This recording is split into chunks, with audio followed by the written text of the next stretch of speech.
This is the football show. This is a Ref Watch Hour special today. We've just been live to the City Ground to hear Rob Dorset explaining things from Nottingham Forest point of view after yesterday's incidents at Goodison Park. Dermot, one of the things he was alluding to there was this allegiance form that a referee has to fill out. Did you have to fill out one of those in your day? And does that system work for you? Yeah, we all had to do it right from when the Premier League started, the refereeing. It obviously works, doesn't it? Because it's been gone. It's interesting, it's only highlighted today because of the 3 penalty shouts yesterday. It obviously works because we have referees put on games week in, week out. It's interesting listening to Rob when he explained about the technical difficulties. It's not as easy as putting 10 referees down, 20 assistants down, 10 VARs. There's so much mechanics in it, isn't it? You know, where were you last week? How did you perform? So it's a very intricate mechanism, but it does work. Now, Mark Clattenburg works as an analyst, as we heard there, for Forest. He also has a Daily Mail column, and this is what was written in there today. I would not have risked this situation if I were the head of the referees, talking about the appointment of Stuart Attwell. And all of this could have been avoided had the PGMOL simply made smarter appointments. Referees do not make mistakes deliberately, but this was mind-boggling to watch. Why Attwell did not send Taylor to his screen, only he will know. The PGMOL can acknowledge the errors if they want. The key match incident panel can say Forest should have been awarded 3 penalties if they wish. Howard Webb can offer up an explanation on his match officials mic'd up television show with Michael Owen if he is so inclined. All of that is bound to happen, but none of it will help Nottingham Forest now. So, Dermot, as far as you are concerned, what is his role, and is his role helpful in any way? Do you mean Mark Clattenburg's? I don't know what his role is, to be honest, so it's difficult for me to say. What I can say, and what I do know for definite, is Stuart Attwell is one of the VARs that's used week in, week out on the Champions League. So he must be regarded as a very, very integral part of the system. He goes out regularly to Neon, sits in the booth, does all kinds of matches for them. You don't do that if you're not qualified. You don't do that if you're not capable. You don't do that if you're making mistakes on a regular basis. So with all that in mind, I would suggest that the fact he sat there yesterday, people may question his decision, but I think it's not right to question his integrity.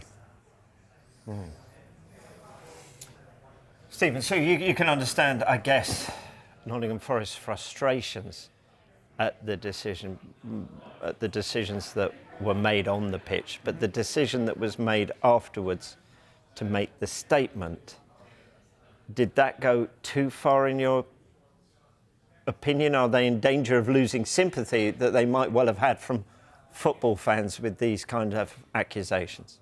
Yeah, I didn't like the statement afterwards. I think we all had sympathy for Nottingham Forest and have done over the course of the season. I think they've had some bad decisions go their way, as have a lot of teams. So you can understand the frustrations, and I think we all would have just been here showing them a lot of sympathy. We've both said that we think that he should have probably had 2 penalties. The other one was debatable. But yeah, I think to question someone's integrity, I don't like that, and I don't think for one second, like Dermot rightly said, you know, he's clearly capable at his job. He gets high-profile games. It's just he's made an error, as have a lot of officials this season. It's not, you know, he didn't mean to do it, I don't think. So I think by saying that statement, I just didn't like it. I didn't like that statement at all. No. I don't like the statement. I agree with a lot of what Mark Clattenburg says in his article. I don't like the questioning the integrity of Stuart Attwell, but I do agree with him that Stuart Attwell probably should have gone to the monitor or sent him to the monitor and let him look at that decision, because as soon as you get a referee sort of saying, especially the third one, he's got the ball, when we can quite clearly see there he hasn't got the ball, I think then it has to go to the on-field referee and then he has to make a decision. There are a few things there. It's a bad day for VAR. Again, because we're talking about what should have been done, what could have been done. Bad days happen. However, my big thing is, with all of this is, VAR was brought in for big moments in big games. And ultimately, whether it's the top of the Premier League or the bottom of the Premier League, this was one of the biggest games of the weekend because of what's on the line for both football clubs. Now, VAR was brought in for big incidents like this, so there wouldn't be controversy, there wouldn't be sort of talking points about these incidents and what has potentially caused big problems for the season. I understand how frustrated Nottingham Forest are as well, because they have had some bad decisions go against them, but you can't question the integrity of someone's or loyalty towards a football club as well. I don't profess to be a mind reader, let alone a mind reader of Luton fans, but my guess would be, if I was a Luton fan, I'd want to draw out of that game. Absolutely. But there we go. I don't know whether that adds to the debate as well. But you're right, yeah. Yeah.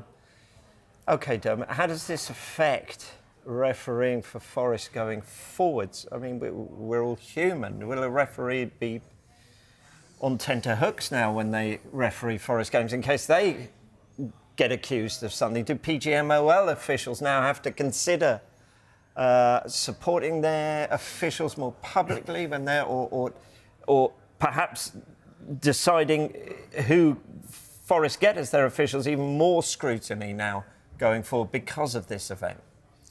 I think for the referees, it's all about blank canvas. It's go in, prepare but don't prejudge. Go in, referee from minute one right through to the end, and just take every decision that comes, how it unfolds.